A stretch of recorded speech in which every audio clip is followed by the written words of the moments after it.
L'amour, qu'est-ce qu'on ne ferait pas par amour? Surtout quand il vous rapporte 500 000 € par mois.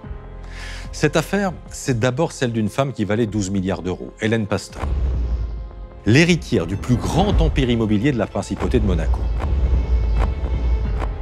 Son assassinat en 2014 a fait courir les rumeurs les plus folles dans la principauté. On parle de mafia russe, enfin voilà, tout et n'importe quoi commence à circuler. L'affaire va mobiliser 2 services de PJ, 5 millions de lignes téléphoniques, des centaines d'heures de vidéosurveillance à décortiquer. Et tout ça pour remonter une chaîne de bras cassés.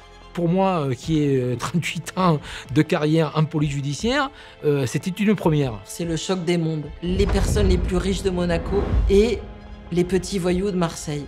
Et en haut de la chaîne, un homme insoupçonnable, consul honoraire de Pologne à Monaco, bienfaiteur à ses heures, le très riche homme d'affaires Wojciech Janowski, le gendre, le propre gendre d'Hélène Pastor, un homme qui adorait sa belle-mère. J'ai jamais eu belle-mère comme ça, c'est une femme magnifique, très gentille, très aimable, très chaleureuse, très amicale.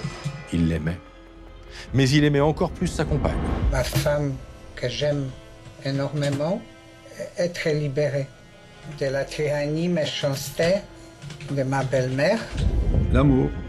Vous savez, l'amour. Si vous êtes amoureux, vous faites n'importe quoi. Vous pouvez tuer pour l'amour. Chacun de nous est capable de tuer. Et vous? Pouvez-vous tuer quelqu'un?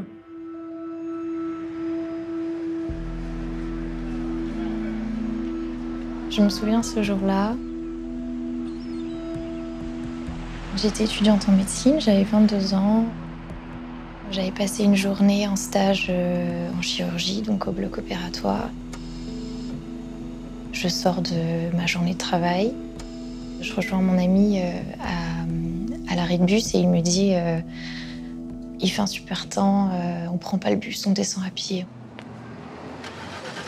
Et puis on entend un premier bruit, un grand bruit comme un pétard. Et à ce moment-là, une grosse voiture noire, avec les vitres teintées, sort de l'entrée. Et puis, au moment où la voiture s'engage sur la chaussée, on s'aperçoit qu'il y a un homme qui regarde dans la voiture. Et à ce moment-là, on s'aperçoit qu'il a une arme. Et il tire dans la voiture. Le tireur va prendre la fuite dans notre direction. Et je croise son regard. Et à ce moment-là, je me dis, il va me tirer dessus. Il va nous tirer dessus. Et finalement, il traverse la route, il met son arme dans son sac et puis il s'enfuit assez rapidement.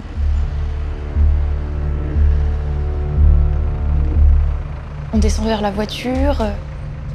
Il y a un homme du côté conducteur qui était très pâle et qui se tenait le ventre. Et puis du côté passager, il y avait une femme, mais il y avait beaucoup de sang. C'était pas... Voilà, à ce moment-là, je me suis dit, elle est probablement plus en vie. En vie, mais grièvement blessée. Les 2 victimes sont immédiatement transportées aux urgences. Je peux vous prendre la ribalise? Une attaque en plein jour, devant de nombreux témoins, à la sortie de l'hôpital Larcher. Et pas sur n'importe qui. Je découvre la scène de crime. Alors, la première chose que je vois, c'est un ancien voyageur immatriculé avec des plaques monégasques, moteur tournant, les portières ouvertes. La victime, c'est Hélène Pastor. C'est un membre d'une famille importante monégasque. Voilà. Et la deuxième victime, c'est son chauffeur.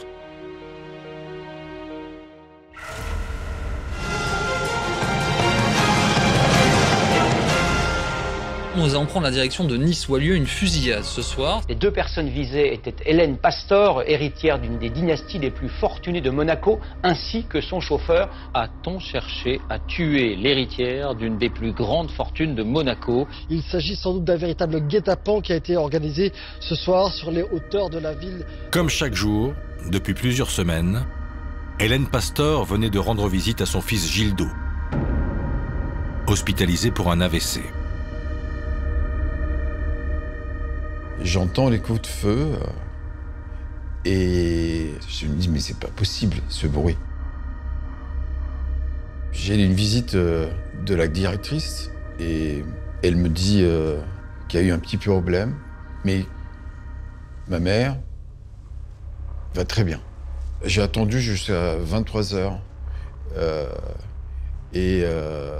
Ouais. Et mon épouse est venue, des amis sont venus, et j'ai là compris que c'était peut-être fini. Hein. À cet instant, Hélène Pastor et son chauffeur Mohamed Darwish sont toujours dans le coma. Quand vous avez une victime comme Madame Pastor, inévitablement, vous savez qu'on va vous demander des comptes et que le dossier sera particulièrement suivi. On commence à avoir des pressions aussi du côté de Monaco et ainsi que de notre hiérarchie pour qu'on avance vite, puisque c'est pas un règlement de compte ou un assassinat commun. Sur la scène de crime, les témoins dressent le signalement du tireur. Un homme de couleur, noir, environ 1,70 m, trapu. Un témoin ajoute même, il avait l'air un peu paniqué. Dominique, parlons balistique. Quelle arme, quelle munition le tueur a-t-il utilisé? Alors c'est la première surprise des enquêteurs, parce qu'ils n'ont pas affaire à l'arme classique utilisée dans les règlements de compte. Regardez ce qu'on a retrouvé sur place. Du plomb de chasse, tiré par un fusil calibre 12, et c'est du tout petit plomb de chasse. Ça fait 2 mm. Et l'enquêteur chargé de ce volet de l'enquête va l'écrire. Hein. Il s'agit de plomb pour tirer les petits volatiles, pigeons, cailles, perdreaux. Et ces cartouches, eh bien, elles ont été achetées au rayon chasse d'un grand magasin de sport. Oui, des munitions pour la caille et la perdrix, ce n'est pas vraiment des munitions utilisées par les tueurs sous contrat. Ben non, bien sûr, parce que là-bas, on utilise 9 mm, 11,43 et dans les cités, sur les affaires de drogue, des kalachnikovs. Or là, la description que font les témoins de l'arme utilisée confirme qu'il s'agit bien d'un fusil de chasse, calibre 12, avec un canoncier. Et ça, franchement, ce type d'arme, ça fait amateur. Et pourtant, ce n'est pas un crime crapuleux, puisque le sac d'Hélène Pastor n'a pas été volé. Il est là, dans la voiture. Oui, bien sûr, avec les cartes bleues, 1 800 € en liquide dans 2 enveloppes, tout est là. Et là, puisque ça n'est pas un crime crapuleux, qui est-ce qu'on est venu tuer? Hélène Pastor ou son chauffeur Mohamed Darwish?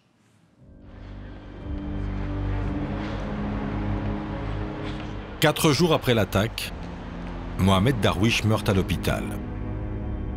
Il travaillait depuis 20 ans pour Madame Pastor. Elle ne pouvait plus se passer de lui. Monsieur Darwish s'occupait de tout, c'est-à-dire de l'accompagner, de la cuisine, de gérer les femmes de ménage. Et c'était un peu l'homme de confiance de Madame Pastor. Un homme intègre, et la police établit rapidement qu'il n'était pas visé. C'est donc Hélène Pastor qu'on a cherché à tuer. À Monaco, cette femme discrète porte un surnom à la hauteur de sa puissance, mais aussi de sa proximité avec les Grimaldi, la vice-princesse. C'est la femme la plus riche de Monaco, immensément plus riche que la famille princière, et la fortune de cette femme est estimée à 12 milliards d'euros. Milliards. Voici l'une des rares archives où Hélène Pastor apparaît publiquement. Ce jour-là, elle accueille les princes Régnier et Albert de Monaco pour l'inauguration du Gildo Pastor Center, l'immeuble d'affaires qui porte le nom de son père. Car c'est d'abord de son père qu'elle tient sa fortune.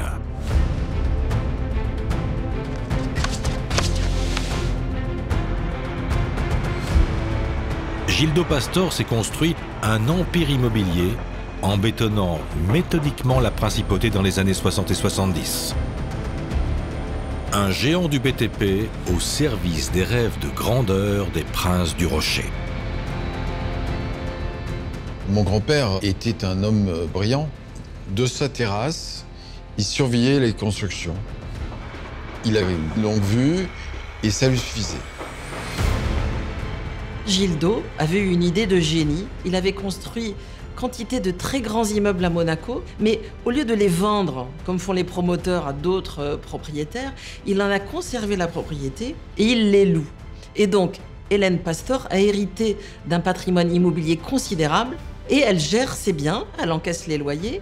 Et c'est pas n'importe quel loyer. Monaco, c'est l'immobilier le plus cher du monde. Pour louer un 2 pièces à Monaco, il faut au minimum 4 000 € par mois de loyer.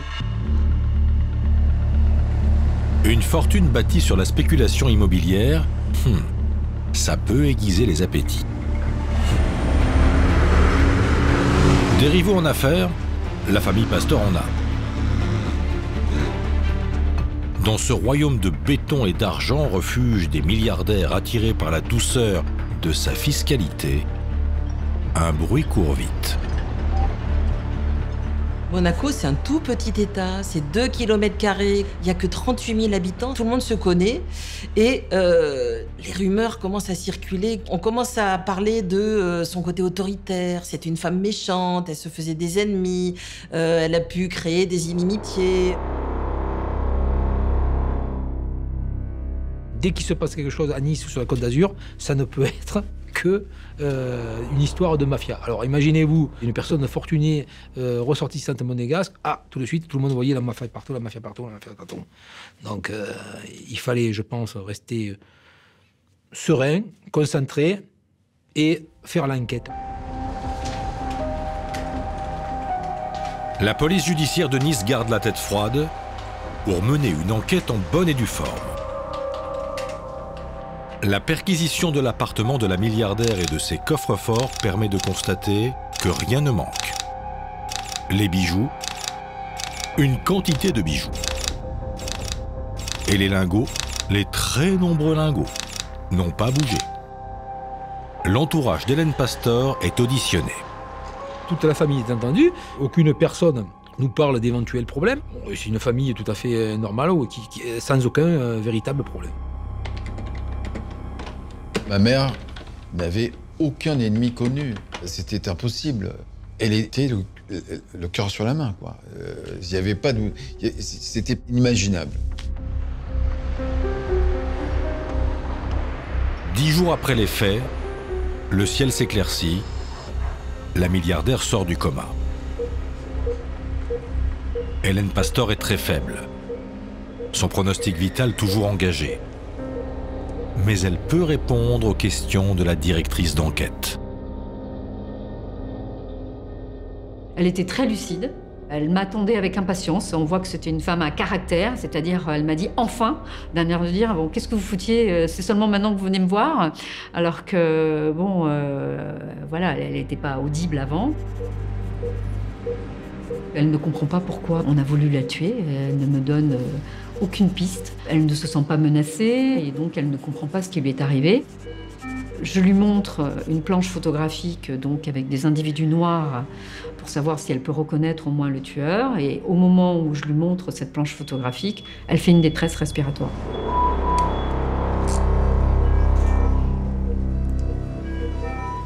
Je vais sortir de l'audition et je vais revenir quelques heures après. Elle me dit qu'elle a très peur qu'on revienne l'assassiner dans sa chambre. Et là, elle me prend la main en me disant « Je veux absolument que vous reveniez parce que j'ai des choses à vous dire. » Des choses qu'Hélène Pastor ne racontera jamais. Elle meurt le lendemain, 2 semaines après l'embuscade.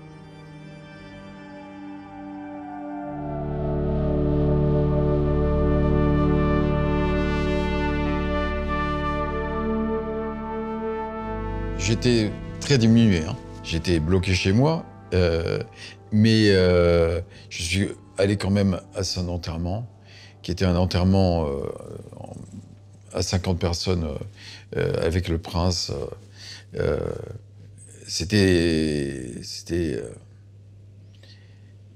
C'est un mauvais moment à passer, hein.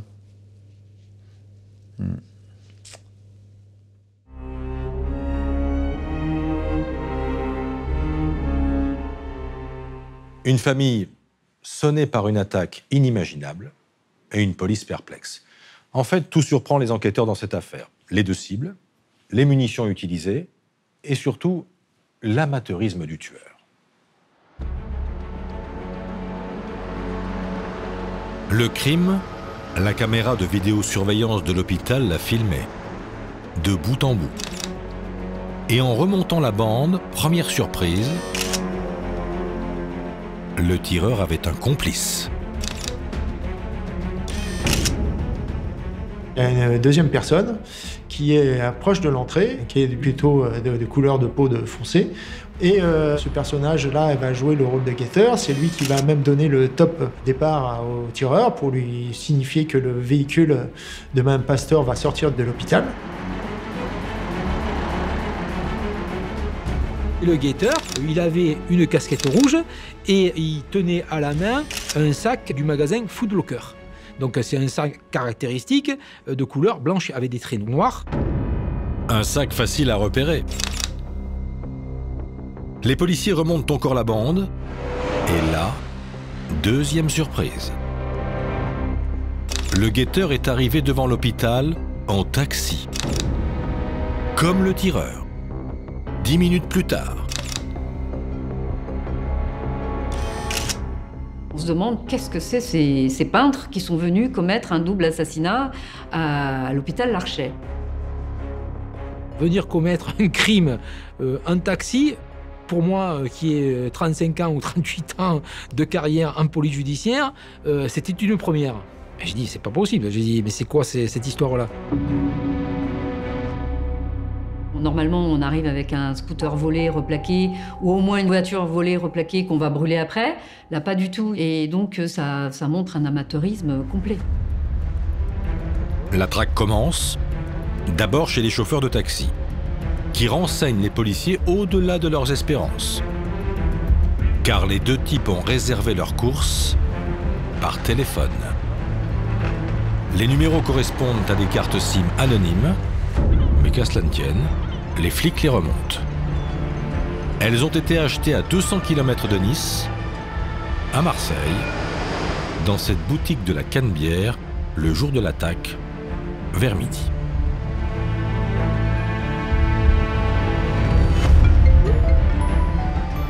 La police a maintenant de quoi bosser. Bornage des téléphones, chasse aux caméras dans toute la ville. 5 millions de lignes téléphoniques à analyser. Des heures et des heures de vidéosurveillance à visionner. Tout ça pour réussir à retracer tout l'itinéraire des suspects. Le guetteur d'abord. Le voilà, à 11h55 sur la Canebière. Pas très discret, veste bleue et sac à la main. Ce sac Foot Locker qui est complètement caractéristique, très utile en matière de visualisation des images de la vidéosurveillance. Quelques minutes plus tard, à midi, le tireur rejoint le guetteur. Les deux types se dirigent vers la boutique pour y acheter leur téléphone. Il est 12h11. 12h19, ils ressortent et ils se séparent. De caméra en caméra, les policiers continuent à suivre leurs traces. Une demi-heure plus tard, à 12h46, le tireur est maintenant sur le quai de la gare Saint-Charles, suivi du guetteur, toujours avec son sac Foot Locker. Les deux hommes montent à bord du TGV, direction Nice.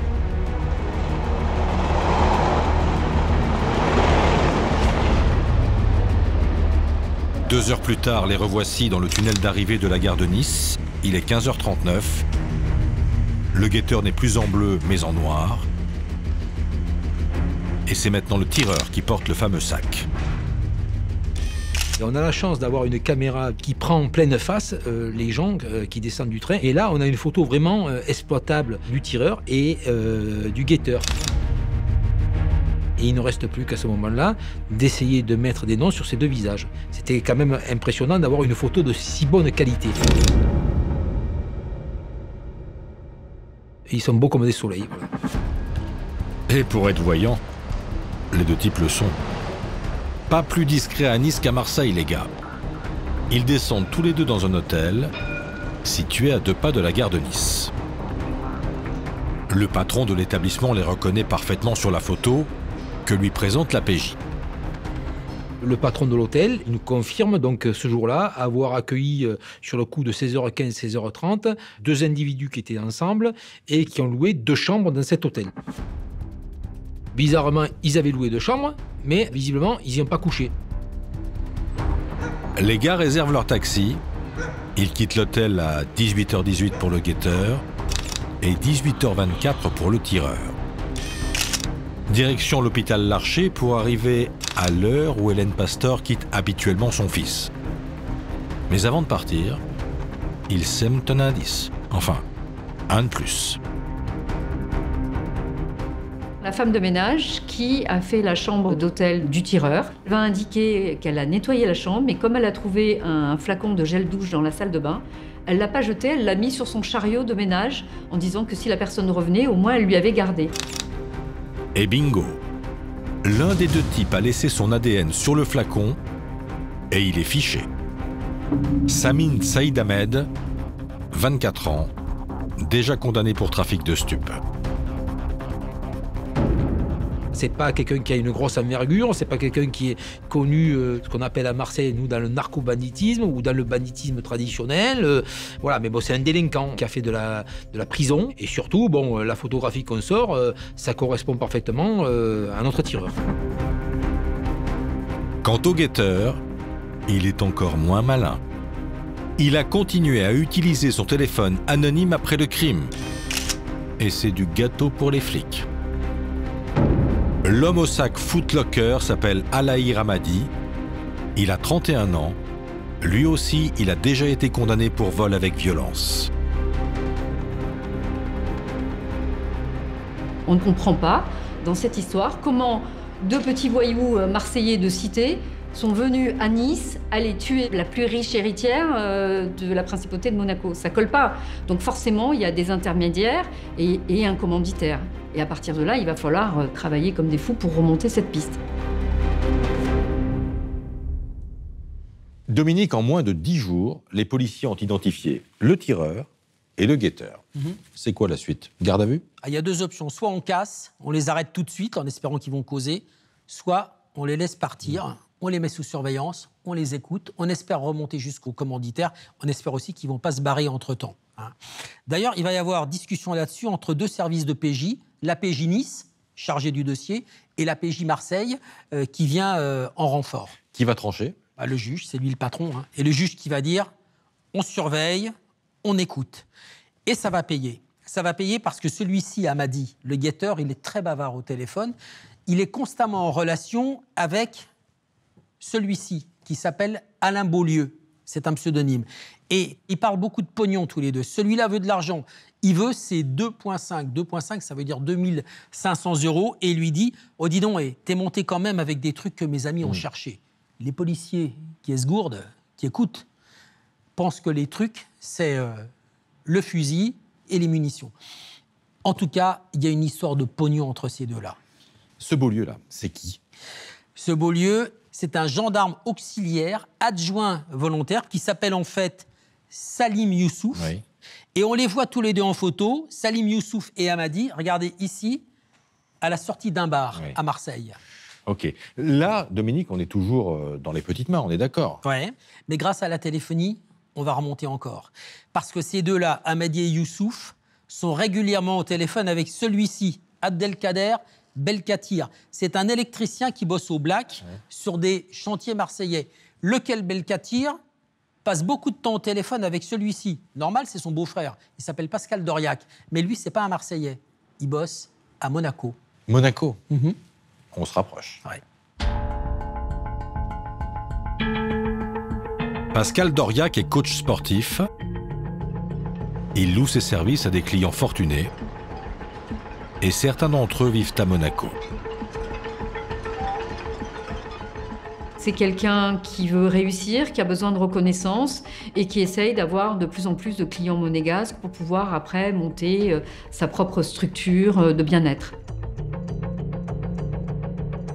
C'est la première fois qu'on a une connexion entre les voyous marseillais et le rocher monégasque. Et là, on pense qu'on tient quelque chose d'énorme. Et c'est à Nice que les Marseillais et Doriac se sont rencontrés. Le 29 avril 2014, soit une semaine tout juste avant les assassinats. Les policiers le savent parce que ce jour-là, le téléphone du coach sportif borne dans le centre de Nice, en même temps et dans les mêmes secteurs que les téléphones d'Alaïr Hamadi, le guetteur, et de l'un de ses complices, Salim Youssouf, le gendarme. On pense tout de suite à un probable rendez-vous conspiratif pour l'organisation de l'assassinat. L'hypothèse que l'on envisage, c'est qu'ils sont venus faire un repérage. Pour nous, c'est assez clair que d'Aurillac est directement lié à l'assassinat de Madame Pastor, puisqu'il a été en contact direct avec les assassins, en tout cas avec le guetteur. Mais jusqu'à quel point d'Aurillac est-il impliqué dans les assassinats?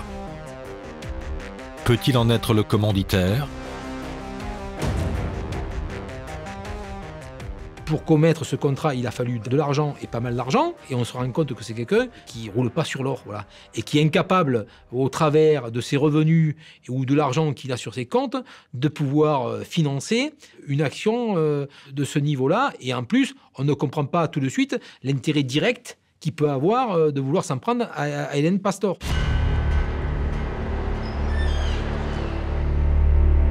Alors les enquêteurs creusent ton corps et rebingo.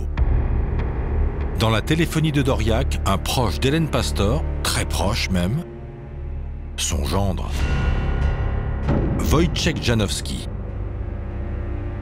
Monsieur Janowski, le concubin de Sylwia Ratowski, la fille d'Hélène Pastor.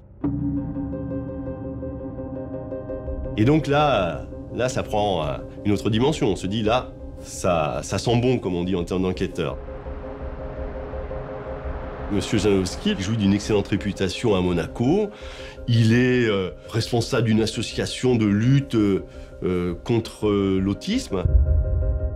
Quelqu'un qui est consul honoraire de Pologne à Monaco. A priori, pas d'éléments défavorables, en tout cas rien qui nous permette de comprendre pourquoi ce monsieur serait impliqué dans l'assassinat de sa belle-mère.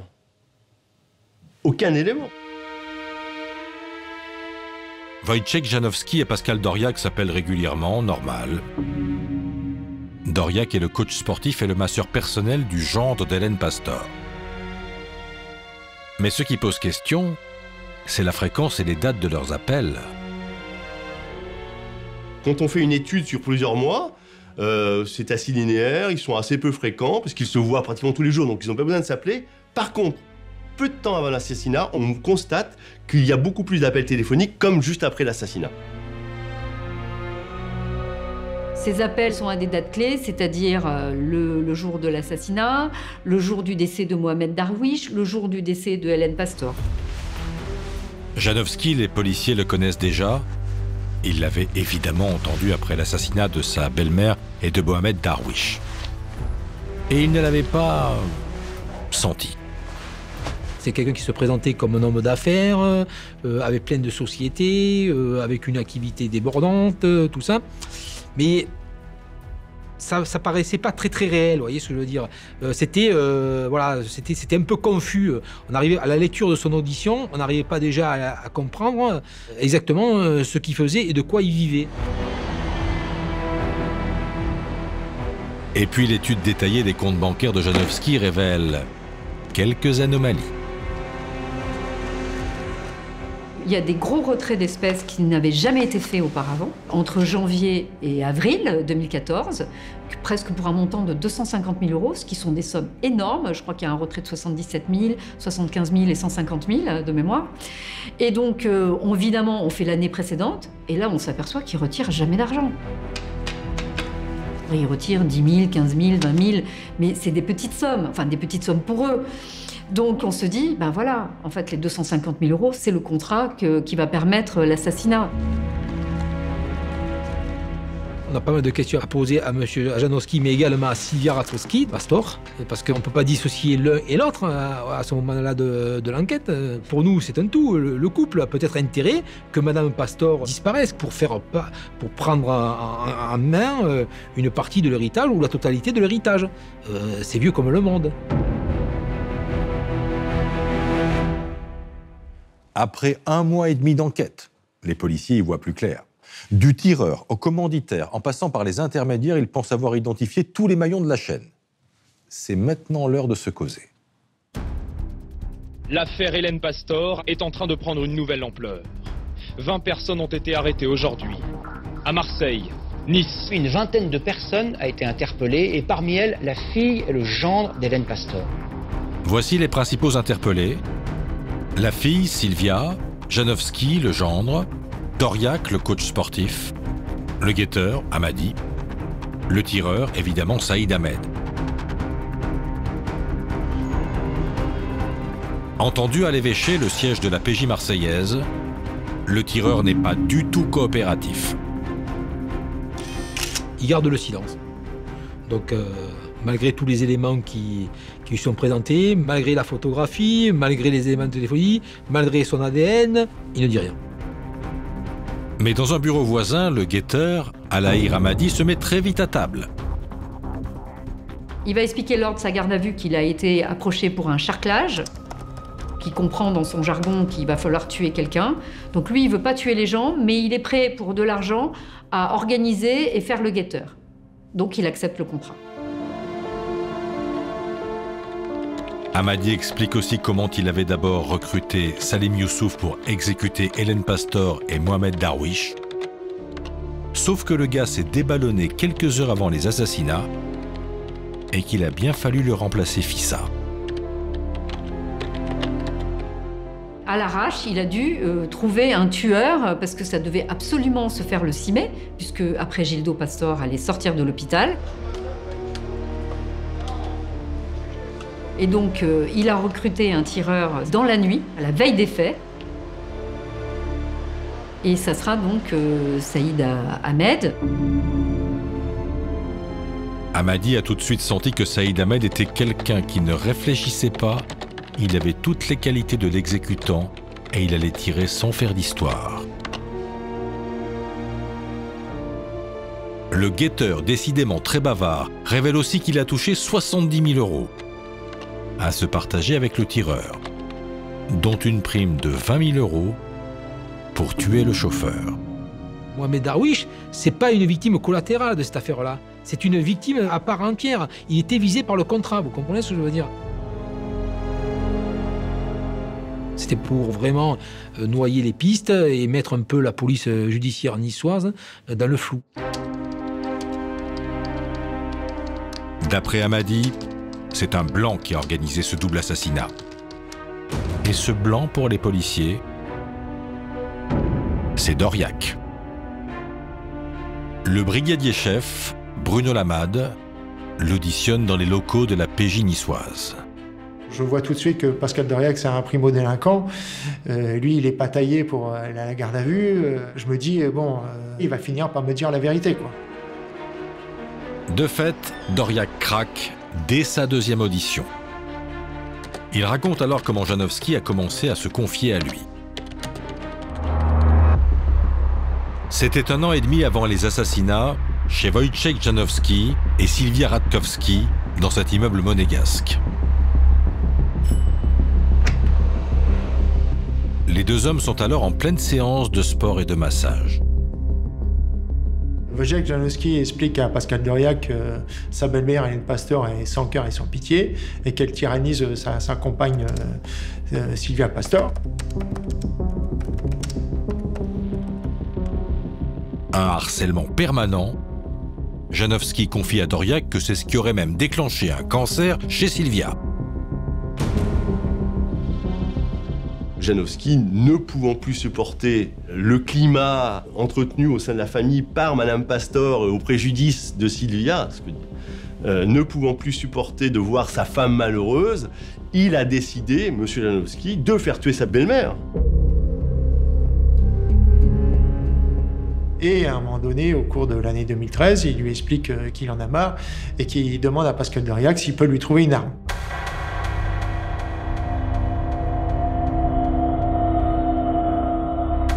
Doriac n'a pas donné suite à cette demande qu'il a jugée surprenante. Mais Janowski ne l'a pas lâché. Il est revenu à la charge. Et quelques semaines plus tard, il a demandé à Doriac s'il ne connaissait pas des personnes pour faire le travail à sa place. Janowski va devenir beaucoup plus aimant avec lui, il va avoir un comportement beaucoup plus attentif, beaucoup plus proche, et il va même lui offrir des billets d'avion pour aller à Londres, des billets d'avion pour aller en Thaïlande, et il va lui offrir des cadeaux, notamment une montre de luxe, lui faire miroiter en fait une vie un peu meilleure, et il va continuer à lui dire insidieusement qu'il veut supprimer sa belle-mère et qu'il faut qu'il l'aide. Pascal Doriac, lui, il m'explique la relation qu'il avait avec Janowski, c'était comme un peu un écolier avec son maître d'école. Et il n'arrive pas à dire non. Quand Janowski lui a remis une première enveloppe de 20 000 €, Doriac n'a pas pu refuser. Fin 2013, l'assassinat d'Hélène Pastor est acté. Doriac en parle alors à son beau-frère, Abdelkader Belkatir, qui recrute les voyous marseillais. Le prix du contrat, d'après Doriac, Janowski aurait déboursé 140 000 € pour faire exécuter sa belle-mère et son chauffeur. Chacun a pris sa part du gâteau. Pendant des heures, Doriac raconte tout, dans les moindres détails, et tout colle à l'enquête des policiers. Je sens vraiment qu'il s'est déchargé d'un poids en s'expliquant. Il éprouve beaucoup de culpabilité. C'est très humain. Il n'est pas ancré dans la délinquance, Doriac. Il n'est pas connu. C'est pas un délinquant, voilà. Donc et c'est quelqu'un qui s'est fait manipuler. Et Janowski lui a tourné le cerveau. Voilà.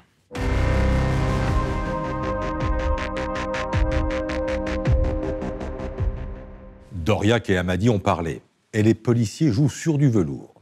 Mais qu'en disent les principaux intéressés? Sylvia Radkowski-Pastor et Wojciech Janowski, la fille et le gendre d'Hélène Pastor. Je dois m'adresser là, je dois... C'est la caméra. Non, vous ne regardez pas la caméra. Ah, pardon. La caméra qui me regarde. C'est le début de la garde à vue, Janowski est détendu, confiant. Face à lui, 2 enquêteurs, dont la commandante Catherine Messinéo. Monsieur Janowski, pas de problème, il reste serein, je suis à votre disposition. Je ne veux pas d'avocat, je ne veux pas d'interprète, c'est normal. Je suis prêt à répondre à votre question et il est tout sourire et il reste impassible. Moi, je n'ai rien à cacher, je vous dis. C'est pour ça que je suis là. C'est un plaisir de partager avec vous tout ce que je sais. Ce que vous a fait le décès d'Hélène Pastor? Un choc inimaginable. Déchirure de notre petite famille. La tristesse profonde, marquée pour la vie. Et j'ai jamais eu belle-mère comme ça. C'est une femme magnifique. C'est un rêve pour un beau-fils. Un rêve. J'étais gâté, pourri, j'étais aimé, toujours j'ai entendu compliments. Très gentille, très aimable, très chaleureuse, très amicale. Voilà pour les présentations. Mais quand les questions se font plus soupçonneuses, Janowski se ferme. Est-ce que vous êtes impliqué de près ou de loin avec ce double meurtre? Non. Avez-vous une information permettant d'identifier une ou des personnes impliquées dans ce double meurtre? Non.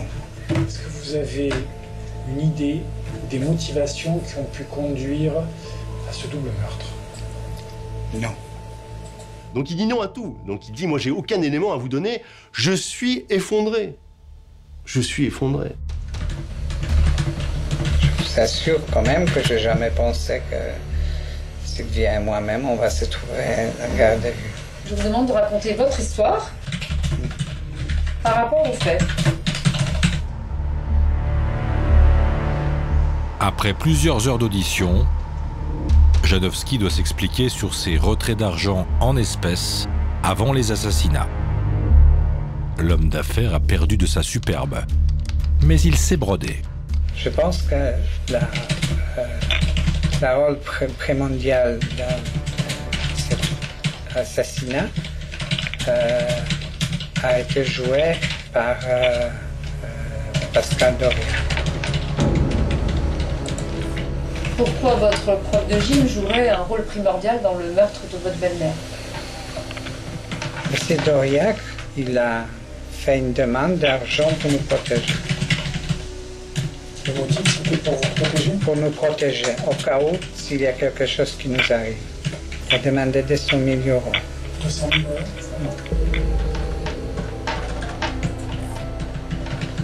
Je cédais, je lui payais. Je faisais objet d'un chantage ou extorsion. Extorsion. Donc vous avez été pris en otage par M. Doria qui vous a menacé et qui a tué la belle-mère pour faire quoi alors?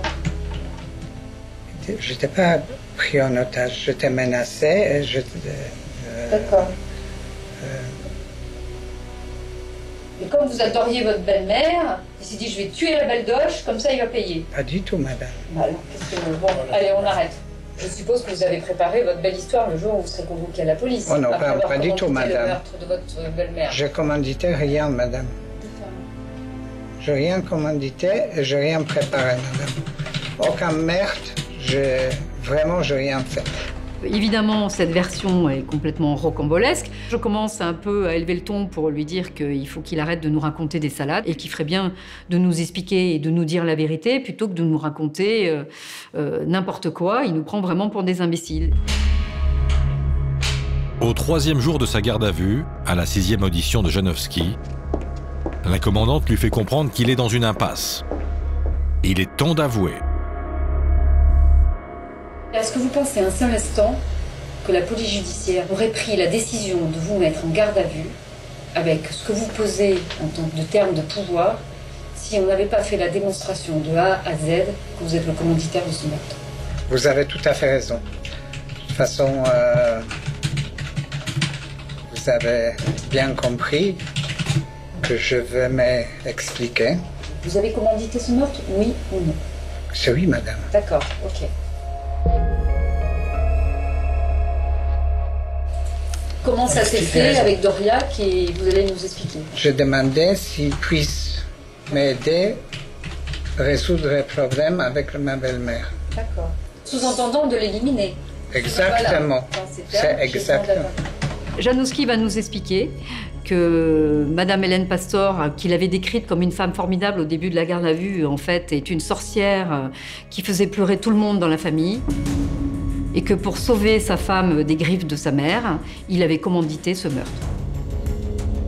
Pour moi, mère de Sylvia, quelqu'un très très malade, sa maltraitance psychique et psychologique sur ma femme par sa mère dure depuis le jour que j'ai connu Sylvia. Combien de fois j'ai ramassé Sylvia avec petite cuillère, petite cuillère. Janowski prétend ensuite qu'il ne s'est jamais renseigné sur l'organisation des assassinats. Et les détails, il s'en lave les mains. Dans la vie professionnelle, il y a les personnes qui sont décisionnaires et il y a les personnes qui exécutent des décisions. Dans ce cas-là, je suis décisionnaire, n'est-ce pas? Malheureusement, si vous déléguez, vous attendez les résultats. Enfin, alors j'attendais les résultats. Rien d'autre. Rien d'autre. Janowski assume l'assassinat de sa belle-mère, à minima, mais pas celui de Mohamed Darwish. Mohamed, il était assassiné par le fait d'être présent à côté d'Hélène. C'est une victime collatérale? Oui. Ça veut dire que vous n'avez pas commandité son meurtre? Ah non, absolument pas. Jamais. Au cours de sa garde à vue, Janowski n'exprime jamais de regret. Il avait un seul objectif, sauver sa famille. Et pour lui, cet objectif a été atteint. Ça a été soulagement que ma famille, mes enfants que j'adore, ma femme que j'aime énormément, être libérée de la tyrannie, méchanceté de ma belle-mère en permanence. Je l'ai sauvé la vie d'une destruction totale. Janowski est passé aux aveux. Reste à savoir quel rôle Sylvia Radkowski, sa compagne, a pu jouer dans cette machination. Était-elle au courant du plan Janowski? Rapidement, on comprend qu'elle n'y est pour rien. Elle est complètement atterrée par ce qui lui arrive, et surtout par ce qu'on lui dit. Mais c'est pas possible, je ne peux pas croire que Wojtek a commandité le meurtre de ma mère. Vous me mentez. Donc il a fallu qu'on lui explique par A plus B toute la démonstration de notre enquête. C'est une vie qui s'effondre, hein, Sylvia. C'est celui en qui elle a mis toute sa confiance depuis plus de 20 ans de vie commune, qui est à l'origine le commanditaire de l'assassinat de sa mère. Et donc, elle est, moi je vois quelqu'un dont la vie est au bord d'un précipice, dont la vie s'est arrêtée d'un coup. Hors de cause, Sylvia Radkowski est remise en liberté. Mais avant qu'elle ne quitte les locaux de la PJ, son conjoint veut lui parler un instant. Là, elle va s'énerver en pleurant, en lui disant « Mais pourquoi tu as fait ça? Comment tu as pu nous faire ça, à moi et à nos filles ?» Le pire, surtout, c'est pourquoi, si tu en as eu l'idée, pourquoi tu ne l'as pas arrêté, tu ne l'as pas stoppé.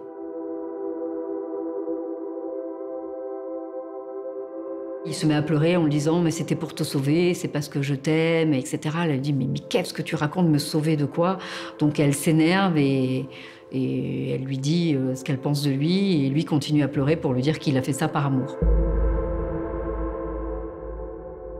Et elle sort de la pièce et elle s'évanouit dans le couloir.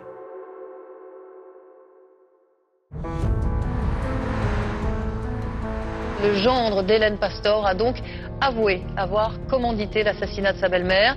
6 autres personnes sont également mises en examen ce soir. Wojciech Janowski quitte sous bonne escorte les locaux de la police judiciaire de Nice. Le gendre d'Hélène Pastor est transféré à Marseille pour être présenté à un juge. Tout comme 6 autres personnes mises en examen cet après-midi, notamment le tireur et le guetteur présumés, présents sur les lieux du crime à Nice ce 6 mai 2014.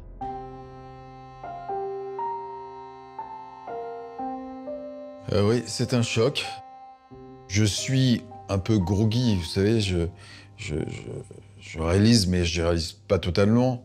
Et donc, je me dis, ce n'est pas possible. Ce n'est pas possible.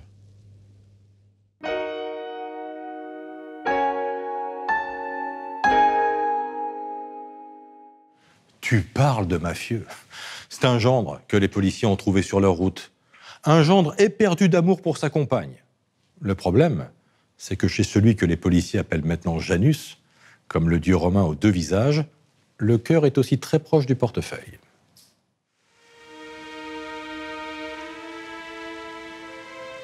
Monsieur Janowski, quand je vais le voir, au début, il me dit « Monsieur le juge, il faut que vous compreniez quelque chose, il faut que vous changiez vos lunettes sur le dossier et sur notre vie. Nous sommes des personnes riches. Nous avons un rapport à l'argent qui n'est pas le vôtre. » Alors, d'aucuns ont pu se vexer, mais il avait tout à fait raison. Nous sommes dans un monde de personnes très riches. Pourtant, Janowski n'a pas toujours vécu dans le luxe de la Côte d'Azur.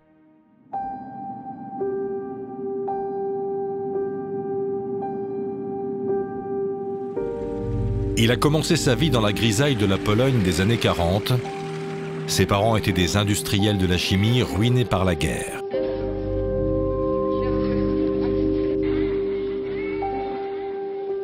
Il a connu le pire, la misère, la Pologne de l'après-guerre, c'est sinistre.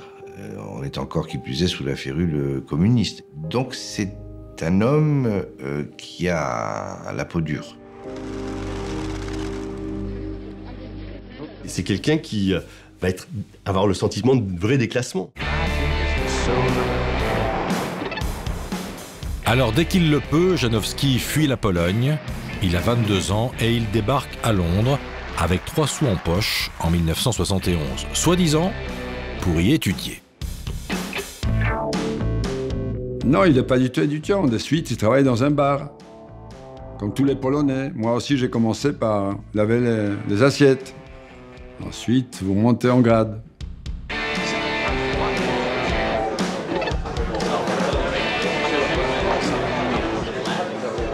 Il a assurément une faim de tout probablement d'argent, de reconnaissance, de tout ce qui peut donner le sentiment à un homme d'être valorisé, de faire de sa vie quelque chose qui a un sens.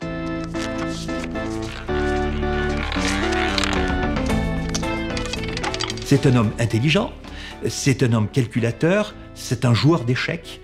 Il essaye toujours d'avoir le coup d'avance.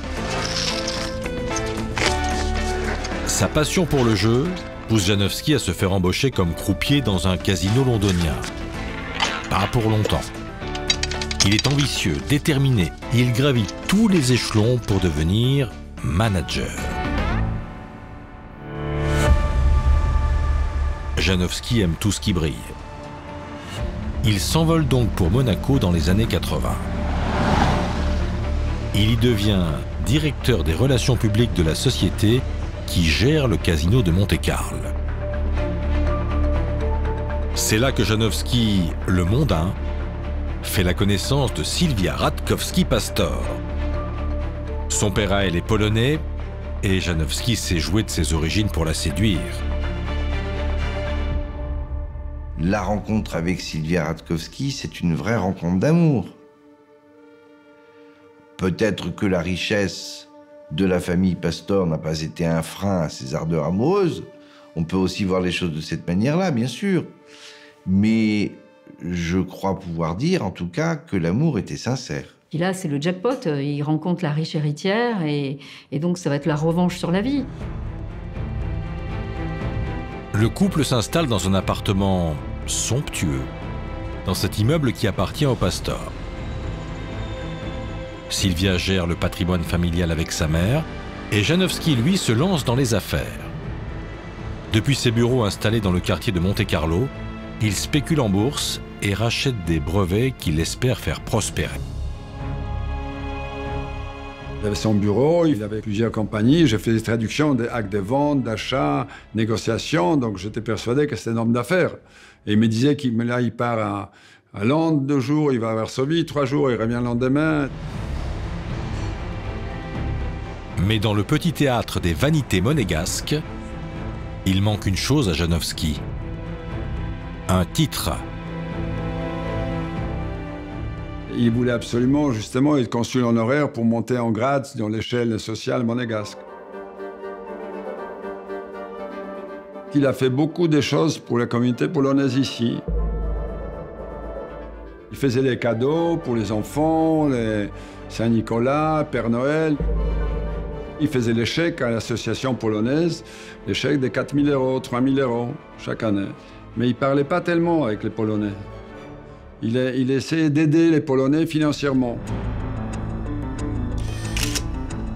Et ça marche. Le Père Noël Janowski est nommé consul honoraire de Pologne à Monaco en 2007. Il tient enfin son brevet de respectabilité. Ce qui lui permet d'inviter dans les galas de charité de prestigieux convives, comme le président polonais Lech Walesa. Même si Janowski n'a en réalité qu'un pouvoir symbolique. Consul honoraire, c'est un titre qui n'a pas de valeur diplomatique. C'est simplement un statut au sein de Monaco pour les associations, pour les Polonais, pour faire des œuvres. Mais Janowski prétendait qu'il était l'ambassadeur de la Pologne à Monaco. Donc à chaque fois, d'un petit truc, il en faisait un gros truc. L'ambassadrice de France à Monaco sort qu'il a un doctorat en économie à Cambridge. On s'est regardé avec ma femme, je dis jamais son niveau intellectuel ne permettait pas à penser qu'il a fait des études supérieures. Donc j'étais étonné, mais il m'a dit après, il était obligé de dire ça pour entrer en bourse. Qu'est-ce que c'est la mondanité? C'est de l'orgueil, c'est de l'exhibition. Il faut exister dans les salons mondains. Si on n'est pas entièrement dans le mensonge, on est entièrement ou quasiment entièrement dans l'artifice. Et quand on est dans l'artifice, on n'est pas loin du mensonge. Janowski n'a pas seulement menti sur ses diplômes et son titre qui en jette. Question finance, il est pas mal non plus dans l'art de la dissimulation. Car en s'intéressant au compte de la famille Pastor, les enquêteurs découvrent les combines du dandy Janowski.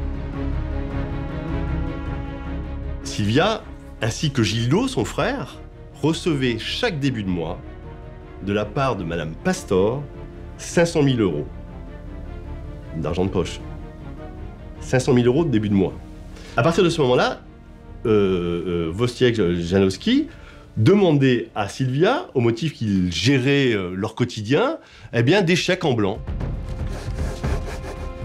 Pour, soi-disant, payer le personnel du chalet de Crans-Montana, pour payer le personnel du bateau, pour payer les frais au quotidien. On lui a fait croire en des dépenses nécessaires et obligées pour la vie confortable du couple, et au lieu de faire cela, il a disposé de fonds en lui mentant.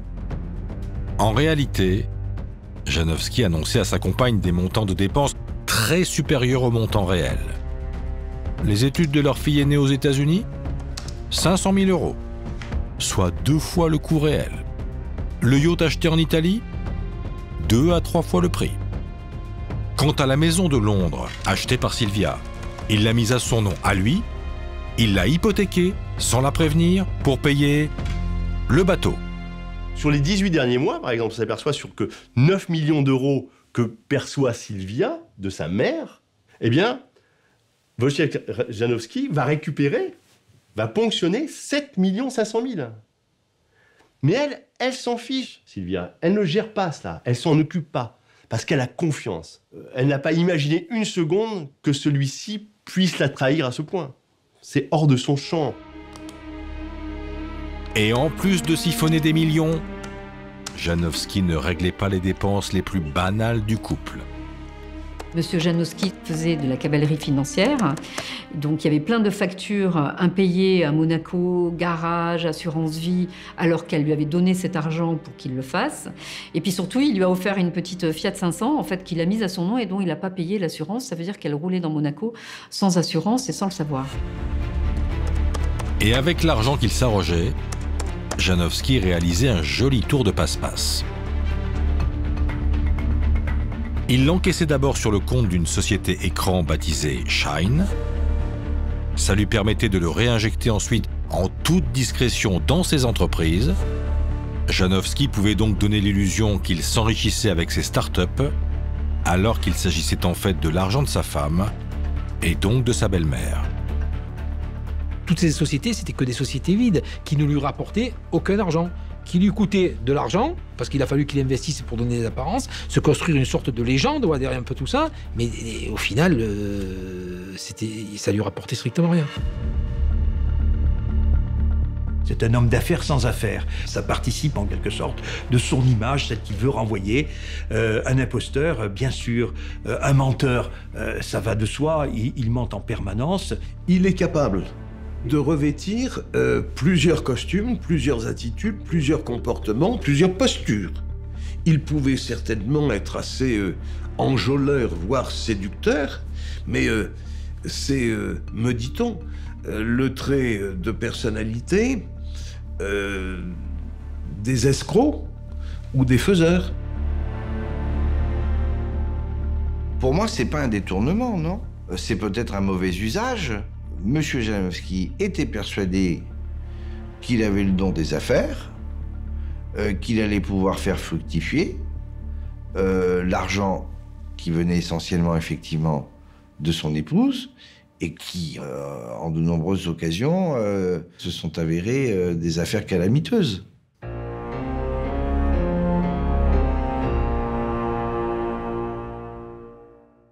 Dominique, parmi toutes ces affaires calamiteuses, il y en a une qui va conduire Janowski à sa perte. Une opération financière périlleuse, et ça, peu de temps avant les assassinats. En 2011, Janowski s'est porté acquéreur d'une raffinerie en friche en Pologne. Et pour ça, il a monté une société enregistrée au Canada, la Hudson Oil Company. C'est joli, hein? Chic. En fait, il a essayé de tromper les marchés financiers. Je vous explique. Il a investi 250 000 euros dans cette société. Il a émis 50 millions d'actions. Il a fait coter la société en bourse à Francfort. Ensuite, il a racheté massivement des actions pour faire monter artificiellement leur cours et donc la valeur de la société. En fait, il fait croire qu'il y a une demande, mais il n'y en a pas. Oui, exactement. Ça crée l'illusion d'un marché et ça, c'est illégal. Donc les autorités de contrôle financier vont flairer la supercherie, suspendre le cours de la société, et ça pose un gros problème à Janowski, parce qu'il avait l'intention de payer la raffinerie en Pologne avec les actions. Mais comme ces actions ne valent rien, que c'est de la monnaie de singe, eh ben, il n'a pas pu tenir ses engagements. Et la justice polonaise a décidé de casser la transaction. Mais si ça se sait, ça, à Monaco, c'est l'humiliation. Évidemment, ça va sanctionner un homme d'affaires crapuleux, aux méthodes illégales. Imaginez un peu l'image du consul honoraire de Pologne sur le rocher. Et il y en a une dans tout ça qui n'est pas dupe sur le bonhomme, c'est sa belle-mère, Hélène Pastor.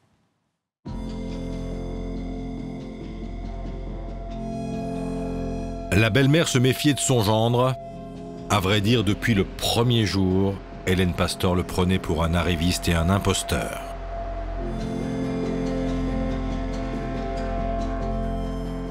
Toute sa vie, il a agi comme ça.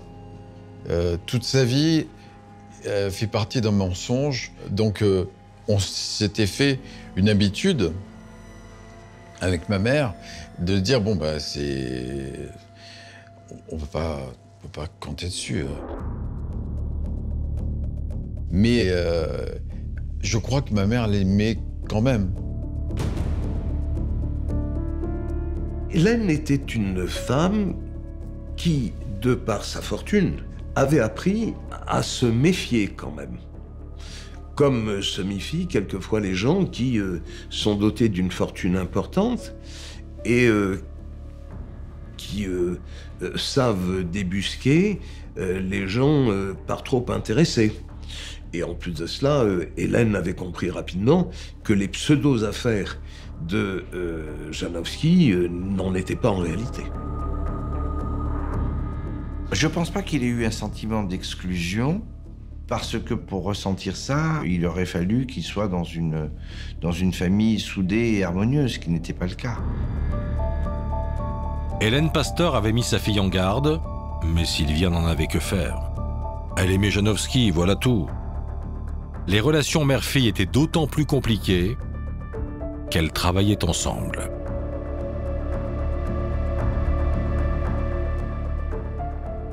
Ma mère arrivait tous les jours à 11h. Ma sœur l'attendait. Et pendant 1 heure, elle lui rabattait que ma mère ne savait pas faire correctement son travail. En gros, qu'elle devait rentrer chez elle. Et je me disais, mais quand est-ce qu'elle va... Elles vont arrêter, quoi. Et c'était comme ça tous les jours. C'était devenu le chaos le plus total, leur relation.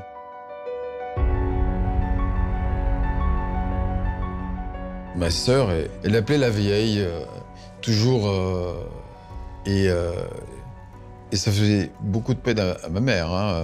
Et elle me téléphonait, elle était en pleurs.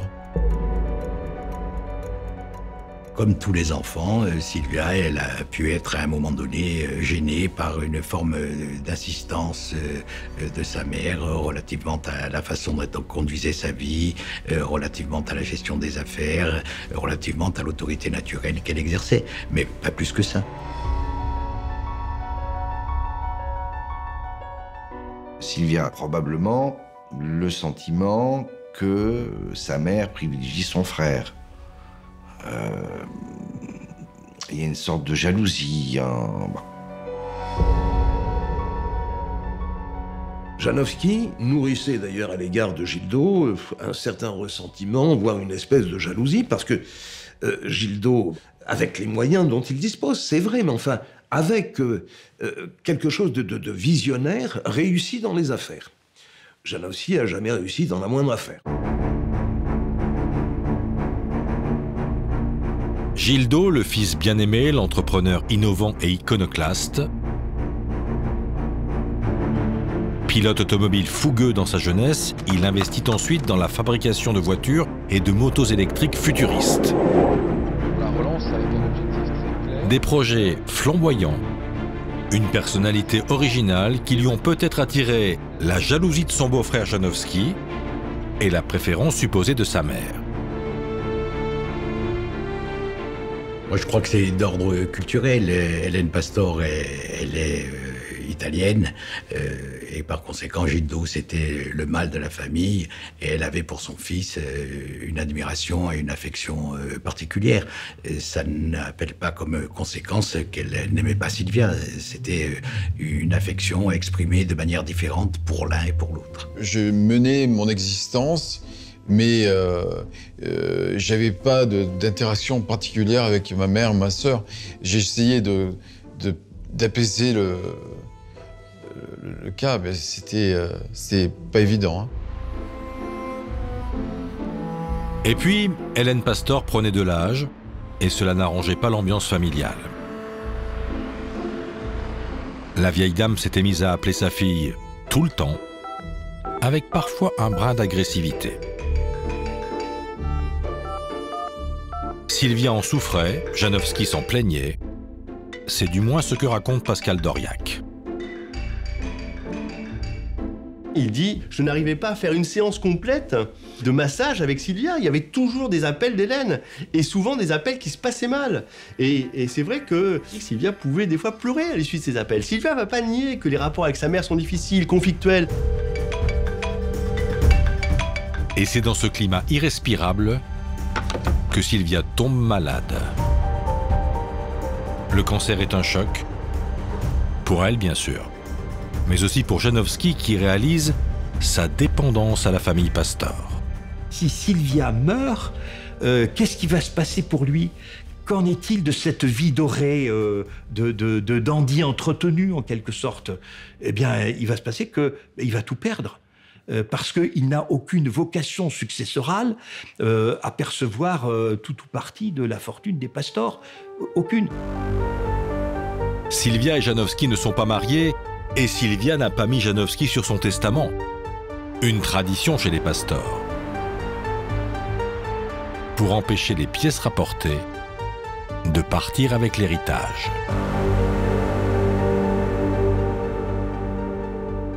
Quel est le schéma dans la tête de ce calculateur de Janowski? Si Sylvia meurt, qu'est-ce qui pourrait faire en sorte que je sois doté à son décès? C'est que je me marie avec elle. Or, il y a un interdit, un verrou, c'est Hélène Pastor. Hélène Pastor disparue, je me fais fort de convaincre Sylvia de se marier avec moi. Sylvia, qui n'aurait jamais voulu du vivant de sa mère, l'a contrariée. Et dans la mesure où je suis marié avec elle, elle peut disparaître. Je suis héritier, et en plus, je suis héritier réservataire. C'est-à-dire qu'en présence de 2 enfants, la loi monégasque dit qu'il a 1/3 de la succession. 1/3 d'un héritage estimé à plus de 6 milliards d'euros. C'est autre chose que de jouer avec 500 000 euros par mois. Le mobile financier paraît donc solide, mais la défense soutient plutôt la raison du cœur. Le seul mobile que je voyais, c'était la souffrance de Janowski par rapport à la souffrance de sa femme. L'amour. Vous savez, l'amour. Si vous êtes amoureux, vous faites n'importe quoi. Vous pouvez tuer pour l'amour. Chacun de nous est capable de tuer. Et vous? Pouvez-vous tuer quelqu'un? Posez-vous cette question. Chacun de vous peut faire une erreur comme ça. L'argent et la haine de sa belle-mère ou l'amour de sa femme, Janowski avait un mobile. Et puis, il a avoué en garde à vue. L'affaire paraît donc bouclée. Sauf que, souvent, Janowski varie. Dès son premier interrogatoire chez le juge d'instruction, le gendre se rétracte. Et d'emblée, il me dit non. Voilà. Je n'ai pas commis, c'est fait, je ne suis pas le commanditaire. J'ai mal compris ce qu'on m'a dit lorsqu'on m'a posé des questions. Il n'y avait pas d'interprète, je ne comprenais pas bien le français, je m'exprime principalement en anglais, donc non, j'ai mal compris. Lorsqu'il était amené à faire des discours, il prenait largement la parole dans le milieu monégasque et tout le monde savait qu'il parlait parfaitement le français et qu'il comprenait parfaitement le français. Voilà. Il est certain qu'il y a un certain nombre de mots qui n'étaient pas les siens et qui ont été suggérés par les policiers. Janowski les a fait siens sans vraiment en comprendre totalement le sens. Et notamment un mot qui est d'une importance capitale, c'est celui de commanditaire. Janowski n'a pas tout compris en garde à vue, mais ça ne l'empêche pas de ressortir les mêmes accusations qu'il portait contre Doriac. Il était victime d'un chantage du coach sportif contre une protection, et l'assassinat de sa belle-mère était un avertissement. Lorsque je lui pose la question, mais menacé par qui, par quoi, que vous a-t-il dit qui vous aurait amené à payer pour assurer une protection de votre famille? Et est-ce qu'il y a des traces de cela? Est-ce qu'il y a des contrats? Bon, il n'y avait évidemment aucun contrat, rien du tout. Monaco, c'est tout petit, il y a des caméras partout, tout le monde aurait vu s'il y avait eu des gardes du corps. Il n'y a jamais rien eu, tout ça est du vent. Ce qui est sûr, c'est que Doriac ne mâche pas ses mots à l'égard de Janowski. Il le diabolise. Plus on diabolise le manipulateur, et plus on sera disposé à croire qu'il a été effectivement une victime. Doriac n'est peut-être pas la victime qu'il prétend être, mais de là à penser qu'il puisse faire chanter Janowski, personne n'y croit. Sylvia, à qui on pose la question, est-ce que vous imaginez une seconde que Pascal Doriac ait pu prendre l'ascendant sur votre concubin? Elle rigole, la pauvre. Elle dit, mais non. Si Janowski avait entendu Pascal Doriac lui demander quoi que ce soit, pardonnez-moi, c'est l'expression de Sylvia, Janowski lui aurait répondu « Dégage, sale con ». Mais Janowski n'est jamais à court d'idées pour tenter d'embrouiller le juge et porter des accusations fantaisistes. Janowski est même allé jusqu'à imaginer de faire accuser Gildo de l'assassinat de sa mère. C'est peut-être un peu de la perversité ou de la perversion manipulatrice. Là, ça bascule complètement dans un scénario totalement improbable. Mais bon, il est un peu aux abois dans sa défense, parce qu'à chaque fois qu'il avance quelque chose, on arrive à démontrer que ça n'est pas vrai. Donc, c'est un peu une fuite en avant.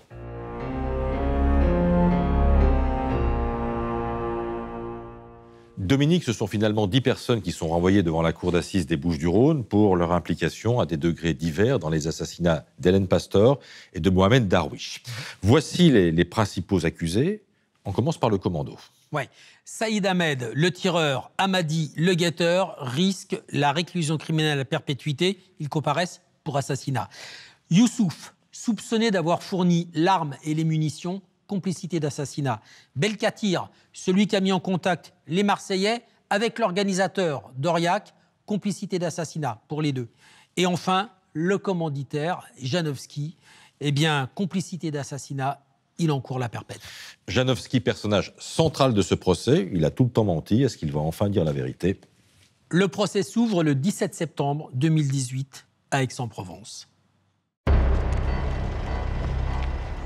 Pour renforcer sa défense, Janowski a fait appel à une star des prétoires. On sait que vous ne faites pas de déclaration, mais un tout petit mot. Ah non. Comment vous avez... Éric Dupond-Moretti, alias Acquittator, et Luc Febraro vont tenter l'impossible pour leurs clients. Le but de Janowski, c'est l'acquittement. Il n'a pas d'autre idée en tête.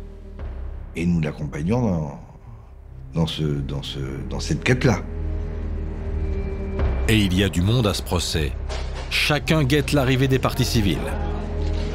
Sylvia Radkowski-Pastor ne déroge pas à la ligne qu'elle s'est fixée depuis le début de l'affaire. Pas un mot. Elle est effondrée. Psychologiquement, c'est très difficile. Elle a vu quels sont les éléments qui font de Janowski le coupable. Elle ne l'a pas entendu s'exprimer là-dessus. Donc, d'une certaine manière, elle attend du procès que Janowski s'explique. D'attaque. Complètement d'attaque. Pour moi, c'est simple. Durant tout ce procès, Wojciech, avoue quoi. C'est tout ce que j'ai à dire.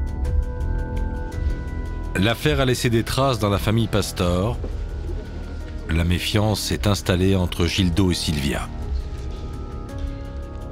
Le frère et la sœur s'assoient sur les bancs des parties civiles sans se dire bonjour et sans se regarder. Et pendant les 5 semaines que va durer le procès, ils ne se sont pas adressé la parole C'est glacial.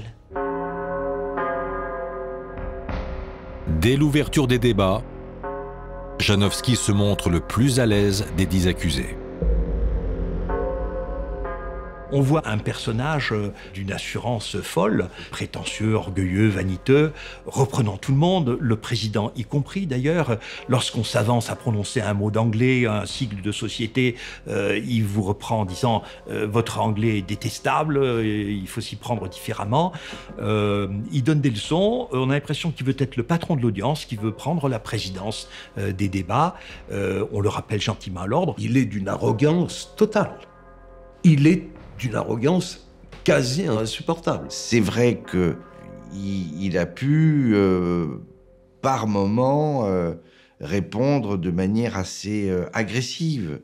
Mais c'était, à mon avis, l'effet recherché du côté et de la partie civile et de l'avocat général.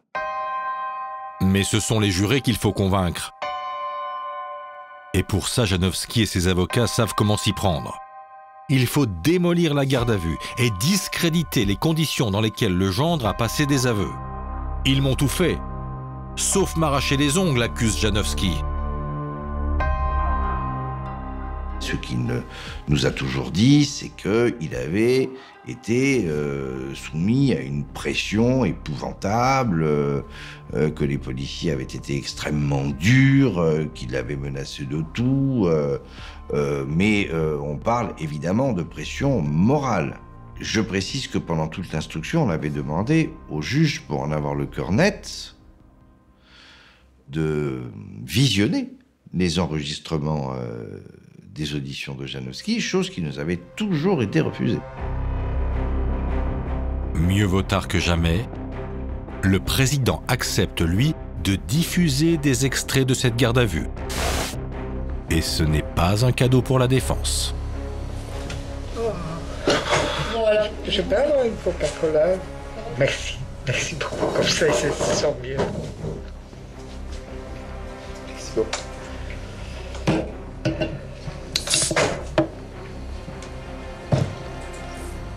On voit que l'échange avec les enquêteurs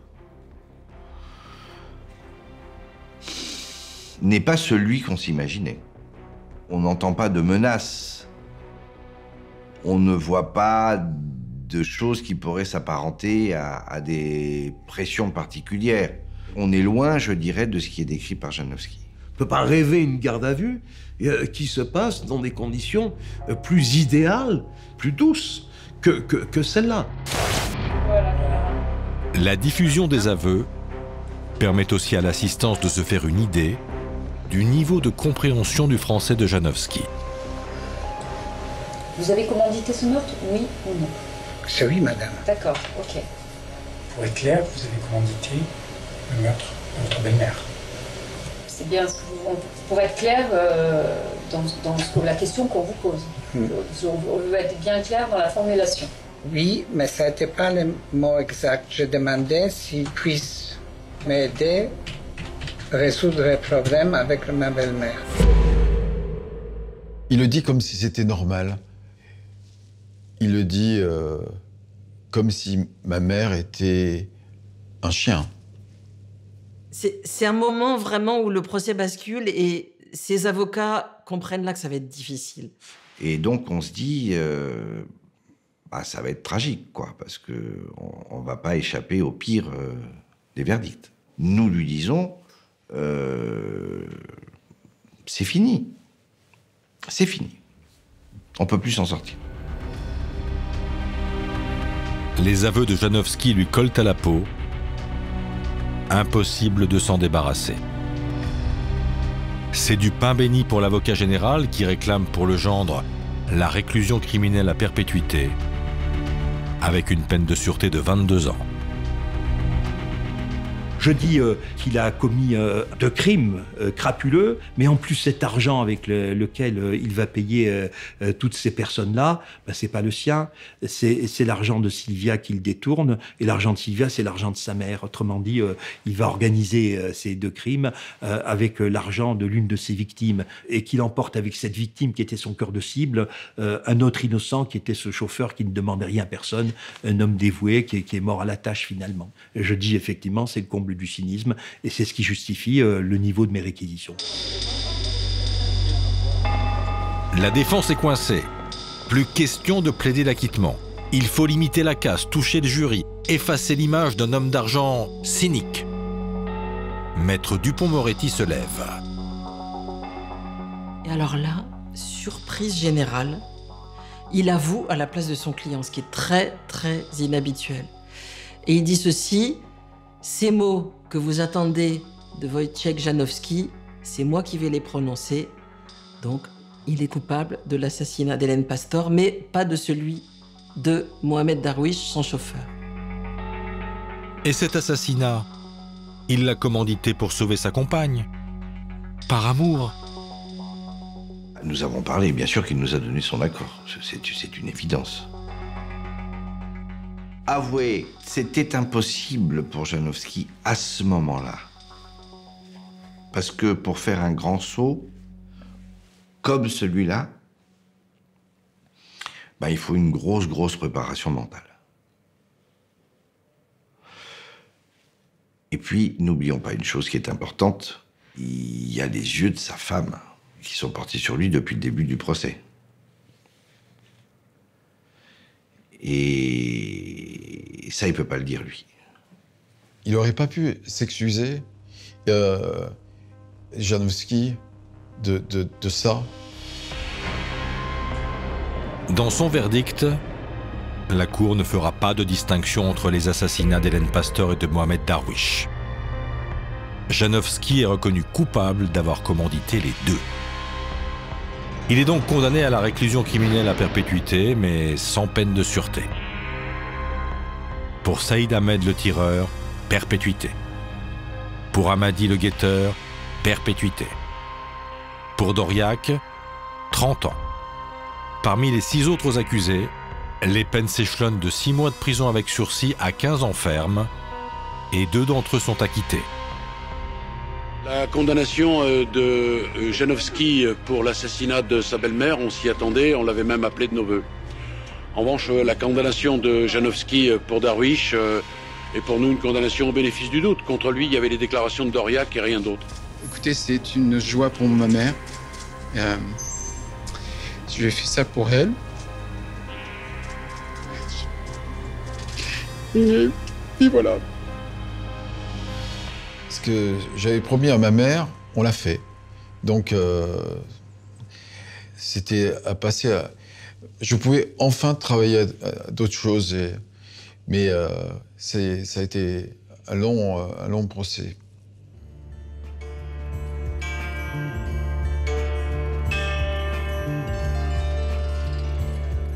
En novembre 2021, la Cour d'assises d'appel d'Aix-en-Provence a reconduit toutes les peines les plus lourdes, perpétuité.